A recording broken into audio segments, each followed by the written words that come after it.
Alrighty, all welcome back to the channel. Of course, my name is Tommy, and this is the Gallery Backyard Barbecue. And today's show is going to be part 3 of my TGI Fridays Jack Daniel Sauce, and it is going to be all about the chicken wing. And I am telling you right now, in show number 1, I did those pulled beef sandwiches. Show number 2 topped that with my Jack Daniel's ribs. If you've not seen those 2 shows, I will leave them down in the description. So look, I did a little survey up on my YouTube channel of which pit did you want to see cook these wings up. Of course, it was the Masterbuilt, it was the Lone Star, and it was my SnS Kettle. Although look, Masterbuilt did win that little poll. We did have some comments down below that wanted to see the Kettle, so I am going to call it a draw. And of course, the Gallery Backyard Barbecue gets to override it, and of course, I had to pick the Kettle. I mean, if you've ever done chicken wings on a kettle, you will understand why. I mean, the kettle plus chicken wings equals the perfect pit to cook them on. So that and here is what today's show is all about. And I am telling you right now, this is going to be one you are going to want to make. So what I want to do here is let's turn our attention down to the board and let's start the show. So nothing fancy here. These are your basic store purchase chicken wings. We will get them out of the package, get them out on the board. And now look, by buying the whole wing, you will actually save yourself up to about $1 a pound. And when I say whole wing, I am talking tips, flat, along with the drumettes. And look, to separate those is very easy. As long as you have a sharp knife, it is 1, 2, 3 to do it, as there are joints in between each section. I am telling you, you will clean up a package of wings like this in a matter of 2-3 minutes. So look, those tips are going to be good for a chicken stock. Otherwise, you can just toss them in the garbage, as there's not really any meat on them. And once we get these wings all cleaned up, we will get them out on a wired rack. And if you don't have one of these wire racks, again, information down right to Amazon, pick yourself up one. Once up on that wire rack, I am going to go with 3 rubs, dusted, Uncle Steve shake, that is a gator shake, and then a little bit of granulated garlic, which is going to give it a nice color. First up is going to be that dusted, and look, this is a 4-ingredient rub that is going to give you a little bit of a charcoal flavor. It is going to have that added salt that we need. And of course, it's going to have a few other ingredients in it. We will get the tops of these chicken wings all dusted out. Then we will reach for that Uncle Steve's Gator Shake. That is going to give it a little bit of a lemon lime flavor. And of course, both of these rubs can be found down in the description under the show notes. One right to Amazon, the other right to Uncle Steve's Shake site. Once we get them all dusted out, all rubbed down with that Gator Shake, it is going to be time to grab that granulated garlic. I mean, hey, the channel likes garlic on everything, so this is going to be perfect. Once we get those all rubbed down, we are going to flip them over and do the same on the other side. Once those are all rubbed down on both sides, we will get those in the house, get them in the fridge, let them sit for about 15-20 minutes or however long it takes, because it is time to get on over to our SnS Kettle and get that fired up. If you are doing chicken wings on the kettle, you are going to want to do them high heat. We are talking 400 to 450 inside the pit. And the one thing I want to point out here is that mini drip tray. I have used this pit off camera a few times and have come to love that thing, as it makes for easy cleanup. When the cook is over, I just take that out, wipe it off, clean it up in the house, put it in, and it is good as new, and the pit remains clean. So look, we've got the chicken wings in the house. They are air drying out. I've got the pit coming up to temp. Once all that checks out, we will join the two together and get to cooking.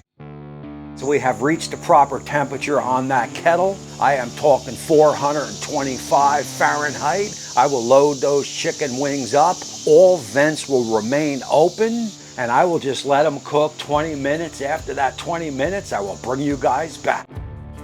So if you are going to kettle up some chicken wings, you got to make a dressing to go along with it. My dressing of choice is going to be a blue cheese dressing. It is only 6 ingredients. Rule number one for me is 50-50 on the mayo and sour cream. The rest of the ingredients are going to be down in the description. I will get that all mixed up. I will get it in the fridge. About 15 minutes has gone by. Let's get on over to the kettle and let's see how we're doing.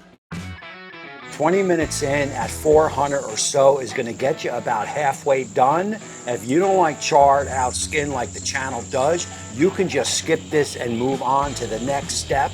Otherwise, I am going to take that Slow N Sear and spin them in over the flame. I will shut that down and wait for about 30 to 45 seconds. That is all it takes. I mean, this is why you want to cook wings on a kettle. It is just so flat out fun to work. I mean, look at the color of the wing. That looks absolutely gorgeous. At this point, all I am going to do is work the wings back and forth. And boy, oh boy, does working the kettle remind me back in the day. I mean, I think we all started on a kettle at some point.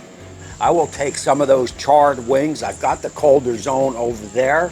I will move them there. I will take some of those outer wings, move that into the char, and just kind of work the pit. Get the wings to exactly how you like it. At that point, I will get my JD sauce because we are going to want to brush each wing out with the sauce. I mean, that is flavor central right there. That is exactly what you want to do.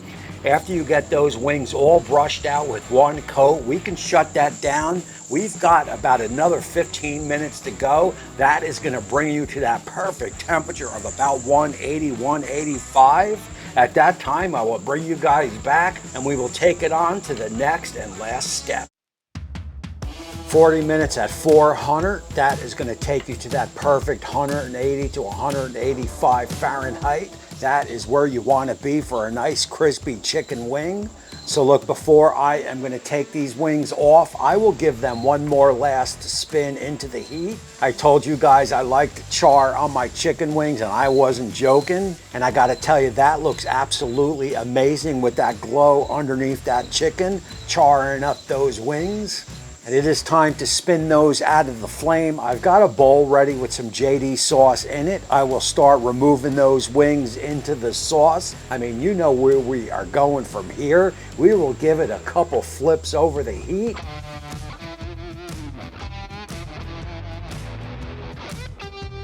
I will get the wings out on the board. At that time, I will bring you back. We will do that taste test, talk about it, and close out the show. Alrighty, so look, that is going to be your JD sauced up chicken wings. And look, right off the bat, like I said, some would call this burnt. I call it char. I love the flavor of that on beef and also skin of like if you're doing thighs or something like that. It just works for me. That's why I flipped that Slow N Sear in and charred it up like that. I mean, look, I picked at these. These are incredible. I will do it on screen. And look, if you're gonna go through the trouble, which isn't much trouble, of making chicken wings, make yourself up an easy blue cheese dressing if that is your dressing of choice. And cheers. Guys, what could I say? That is about one of the best chicken wings easily that I've tasted in a long time. That blue cheese dressing along with that JD sauce with that char on the outside, freaking crazy good, man. This is absolutely an 11 out of a 12 out of 10. This is better than the ribs. This is better than the pulled beef sandwiches. This holds supreme right here. The SnS Kettle, what can I say about that thing? Did an excellent job on these. I'll have plenty more cooks on that, so you are definitely going to want to stay tuned. And that is going to close out this show here. I appreciate you all for watching. I've got that steak coming up, so stay tuned to that. We're going to have plenty of other things also coming up, a couple giveaways, maybe a few reviews. All that said, I appreciate all you guys for watching. Again, my name is Tommy. I appreciate you all, and until next time, we will see you soon.